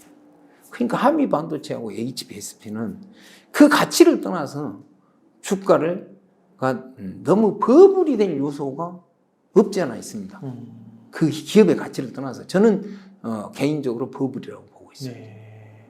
맞아요. 그렇게 또 얘기하시는 분들 많으시더라고요. 그리고 이제 두 번째 있잖아요. 네. 그러니까 한국핵융합에너지연구원 있잖아요. 네. 나는 그걸 엄청 중요하게 생각하거든요. 네.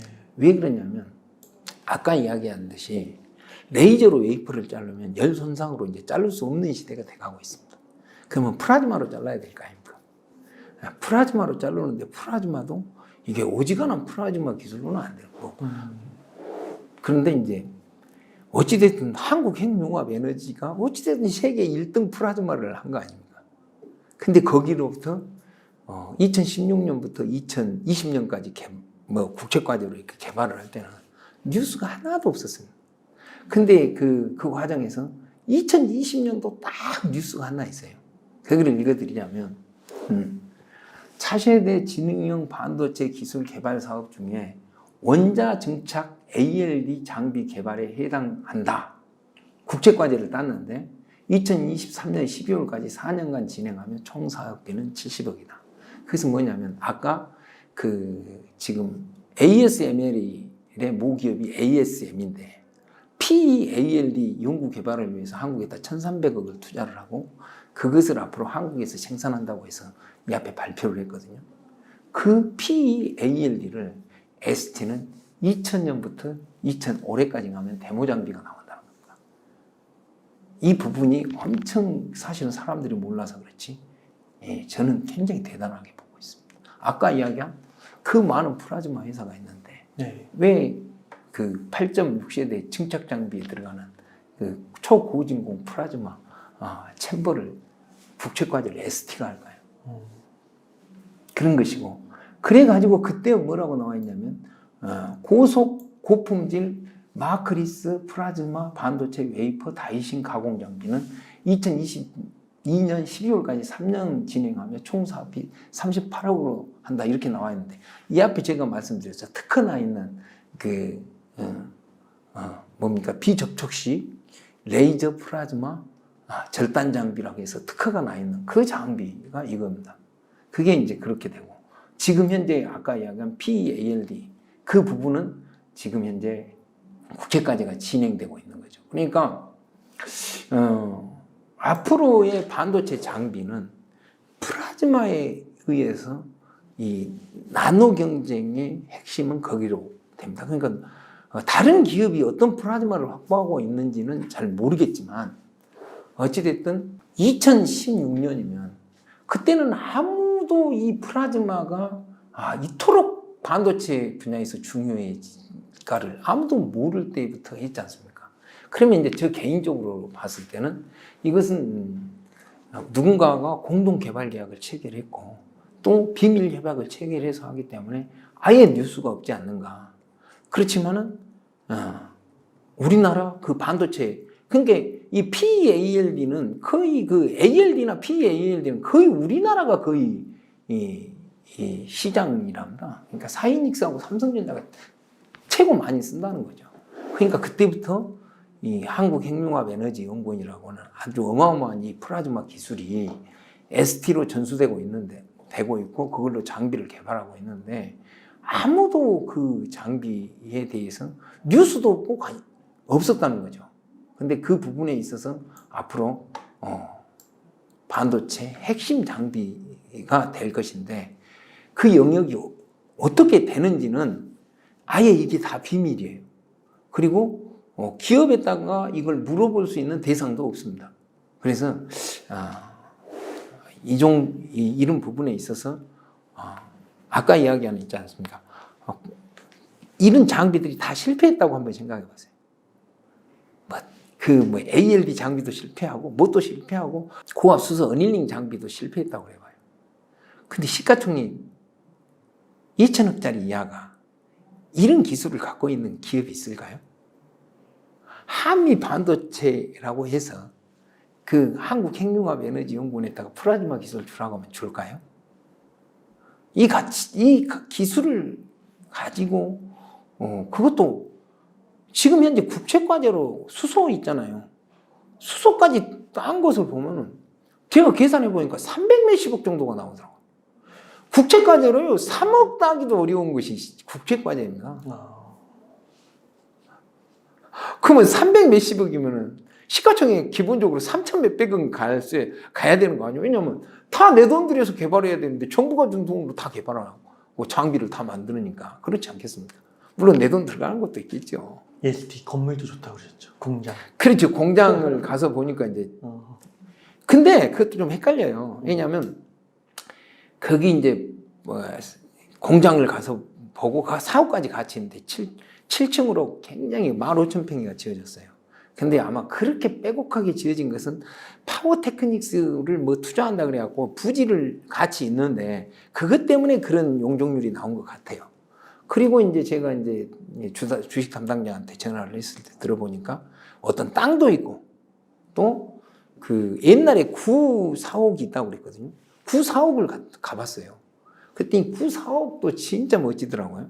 근데 주식 담당자는 자기 소유라고 하는데 제가 지분의 등기부등본을 띄워보니까 ST가 갖고 있는 땅도 그렇고 그 사옥도 동일인으로 나오는데 어떻게 해서 이렇게 됐는지 몰라도 하여간 이게 이제 이렇게 대출을 받다 보니까 그런지 몰라도 이거 불분명하더라고요. 그래서 제가 이것은 얼만큼 갖고 있다 이렇게는 못 모르겠는데 하여간 그 장부상의 부동산 가치가 한 1,000억은 됩니다. 이 회사가. 정상주 작가님께서는 투자를 하실 때 한 기업을 진짜 엄청 깊이 파시나 봐요. 그런 스타일이신가요? 그러니까 뭐냐면 주식을 잘하려면 한 기업 한 기업의 역사를 써야 됩니다. 그러니까 한 기업에 투자를 했다. 그러면 투자를 할 때 엄청나게 신중해야 됩니다. 왜 그러냐면 한 1년 투자를 했더니 손해가 났더라. 그럼 몇 배 손해 나겠습니까? 1년에다가 10% 손해 나면 나는 10배 손해 납니다. 왜 그러냐면 밥을 먹고 살아야 되고 5식구가 먹고 살아야 되고 요즘 자식 키워보지만 돈을 펑펑 쓰지 아꼈습니까? 저는 그 고통에 막 대굴대굴 붕불러도 얘들은 전혀 관심 없습니다. 그렇기 때문에 반드시 주식 투자를 하면 수익이 낮더라도 비결이 돼야 됩니다. 그러면 종목 선택을 할 때 엄청 선택을 해야 되겠죠. 네. 그래서 보통 저는 1년 단위로 투자를 하는 거예요. 제 습성을 보니까. 1년. 근데 저는 집중 분석을 해요. 그래서 1년을 갔어요. 그러면 정말 어마어마하게 수익을 내다가 분석을 해도 안 돼가지고 진짜 지옥 끝터리까지 갈 때가 있습니다. 네. 그러면 실패했냐? 그게 아니더라 이 말이에요. 그러니까 주식 투자할 때 굉장히 잘못된 습관이 뭐냐면 주식 투자를 할 때 이익이 났냐로 투자를 하니까 사람들이 손해를 봐요. 나는 본전만 한다 하고 주식 투자를 하다 보면 역사가 써지고 일기가 써져요. 그럼 1년 동안 주식 투자를 해서 손해 났잖아요. 그럼 그 다음 년에는 어떻게 투자를 할까요? 그 다음 년에는 수익을 내기 위해서 투자하지 않습니다. 보통은 수익을 쫓아가잖아요. 저는 수익 안 쫓아가요. 내가 1년간 투자했던 실수를 반복하지 않기 위해서 노력합니다. 내가 이 종목을 투자했을 때 뭘 실수를 했고 어디에서 분석이 실패해? 왜냐하면 분석은 실패할 요소가 많아요. 1년간 가다 보면은 막 갑자기 악재 뉴스가 나오고 갑자기 이상한 뉴스가 나오고 갑자기 좋은 뉴스가 나올 때도 있고 좋은 뉴스가 나와서 좋은가 보다 했더니 누군가는 다 팔아버리고 그러잖아요. 맞아요. 그럼 아까 이야기했듯이 다 팔면 그냥 끝납니까?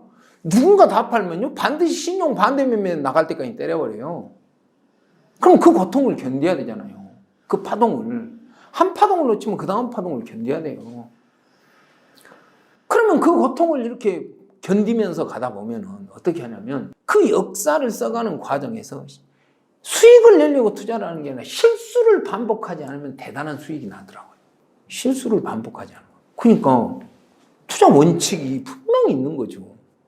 아까 이야기한 대로 아니 삼성전자가 자본 총계가 한 360억 되니까 저거 380억? 잘하면 원래 보통 자본 총계 2배는 막 가버리거든요. 그럼 원래 계산하면은 700억 정도 가질 수 있는 그 진짜 삼성전자가 좋다면 가버릴 수 있는 요소도 있지 않습니까? 근데 삼성전자가 안 가는 이유가 뭔지 아십니까? 그것은 뭐냐면 기업이 오래되면 오래되고 돈을 잘 버는 회사일수록 점점 관료주의화가 되거든요. 그리고 또 정치의 좌우가 많이 되고 아니 기업이라고 하는 것은 이익이 나는 곳에 투자를 해야 되는데 정치에 좌우되고 또 투자를 해야 돼요. 이런 부분 요소들이 있는 거죠. 그런 부분들도 물론 있겠지만은 역사를 써가다 보면 점점 실수를 하지 않는 실패하지 않는 방법들이 점점 누적이 되는 거죠. 누적이 되는 거예요. 그러니까 저는 참 여러분들 보시기에 안심할 거예요. 왜 그러냐? 에코프로도 있고 많은 종목이 있는데 왜 흔히 보면은 잡주처럼 보이지 않습니까? ST가 왜 그런 종목을 분석을 해요? 네? 그런데 아니 그러면 21년을 전업 투자를 21년 주식 투자 총 횟수가 36년인 사람이 남이 다 좋다는 종목 분석해서 어디다 쓸 겁니까? 네. 적어도 이제는 마지막이라고 생각해서 여러분들한테 종목을 소개할 때 그래도 저 사람이 저런 종목을 소개해서 내가 수익이 났어. 그래도 동네방네 내놓으라 하면서 자랑할 수 있는 그런 게 있어야 되지 않겠습니까? 저는 그런 게 엄청 강한 것 같아요. 네. 제가 왜 그러냐면 중학교 3학년 때 공부를 잘해서 서울로 전학을 올라갔어요. 그 자취방에서 살아가는데 혼자 자취하는데 나는 어떻게 하면 금이 환영할까? 이런 의식이 굉장히 강하게 심어지더라고요.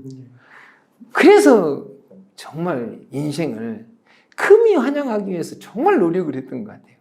그러니까 주식은 초라하면서 정말 대단한 것을 찾아가는 것이 저의 인생길이고 옳은 투자 방식 아니겠냐 이렇게 말씀드리고 싶습니다. 작가님 이렇게 해서 삼성전자, 2차전지, ST 기타 등등 이렇게 좋은 말씀, 인사이트를 나눠주셨는데 혹시 추가적으로 끝으로 하실 말씀 있으실까요? 그러니까 제가 주식 투자를 깡통을 5번, 그러니까 상장 폐지를 5번 당하고 그리고 그 오랫동안 어느 회사의 부사장도 하고 어찌 보면은 광양제철 1호기 질 때 있지 않습니까?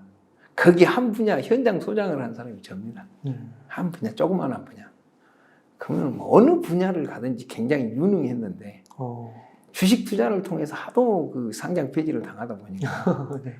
40살에 4,600원 넘었었는데 그래서 이제 노숙자가 될까 빌어먹을까 생각하다가 빌어먹을 것을 선택했습니다. 그래서 그냥 누구한테 기대서 살 때를 찾아갔어요. 그래서 이제 계속 나는 왜 주식 투자에서 실패했을까? 그래서 기준이 뭐냐면 삼성전자였어요. 나는 왜 맨날 삼성전자에다 투자했는데 왜 상장 폐지를 당하지? 아무리 생각해도 내 투자한 건 올랐는데 왜 상장 폐지를 당하지? 삼성전자에 투자했는데. 아니 삼성전자 같은 종목.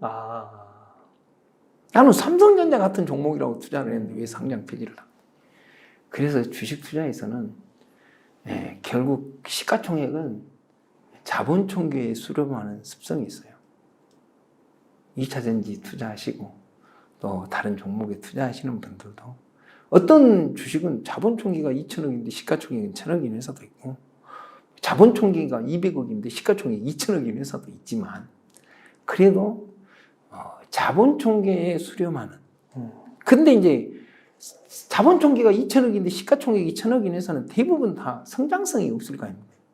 거기에서 주식 투자라고 하는 것은 자본 총계에 수렴하는 종목에서 종목을 발굴하되 성장성과 독과점, 누가 독점을 하고 어떤 진입 장비를 갖고 있는가 이것만 고르면 주식은 항상 수익이 나게 돼 있습니다.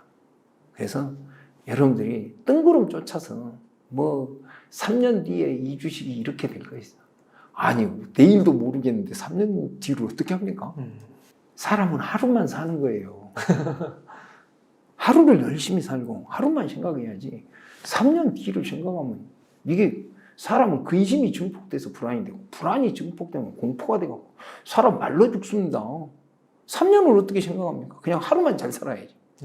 하루 잘 살려면 본전을 해야 되고 본전을 하려면 자본 총계를 어떻게 수렴해서 주식할까에 대한 논리가 있어야 주식시장에서 살아남을 수 있습니다.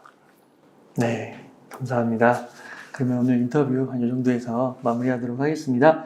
이렇게 해서 을매 정상조 작가님을 모시고 이야기를 나눠봤습니다. 긴 시간 동안 일카이 사이트 나눠주셔서 감사의 말씀드립니다. 고생 많으셨습니다. 네, 감사합니다.